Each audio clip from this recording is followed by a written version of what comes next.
Hello દોસ્તો, તો અત્યાર સુધી બંધારણના બેઝિક સ્ટ્રક્ચરને સંબંધિત કુલ 4 મહત્ત્વના ચુકાદા વિશે જરૂરી ચર્ચા કરી.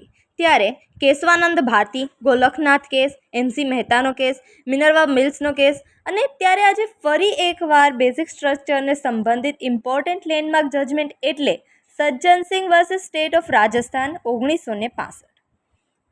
ત્યારે કેસની પૃષ્ઠભૂમિ કંઈક આવી છે કે રાજસ્થાનના પોલીસ અધિકારી સજ્જનસિંહને IG દ્વારા સબ ઇન્સ્પેક્ટર તરીકે બઢતી આપવામાં આવી હતી, જે તેમના ઉત્કૃષ્ટ દેખાવ અને સિનિયોરિટીના આધારે આપવામાં આવી હતી.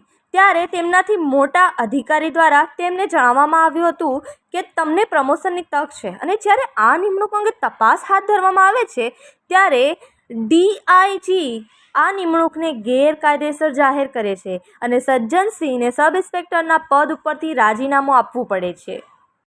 ત્યારબાદ હવે સજ્જનસિંહ કલમ 311ના આધારે આ બાબતને કોર્ટમાં પડકારે છે. કલમ 311માં લખવામાં આવ્યું છે કે જો કોઈ અધિકારી કોઈ વ્યક્તિને આ પદ ઉપર નિયુક્ત કરે છે તો આવી સ્થિતિમાં તે વ્યક્તિને તે પદ ઉપરથી હટાવવાની અથવા સસ્પેન્ડ કરવાની હોય છે, તો પછી તે વ્યક્તિના દરજ્જાના સમાન અધિકારી કે જેની નિમણૂક કરવામાં આવી હોય અથવા તેના હોદ્દાથી ઉચ્ચ અધિકારી તેને તે પદ ઉપરથી હટાવી શકે છે.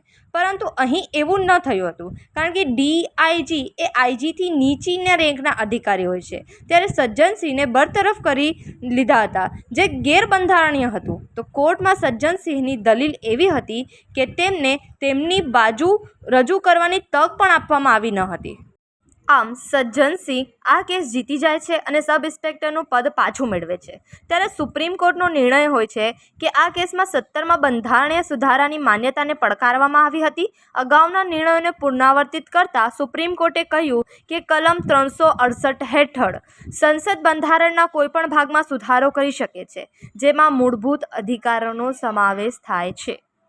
આઈ હોપ કે તમને આ માહિતી ગમી હશે. Thank you.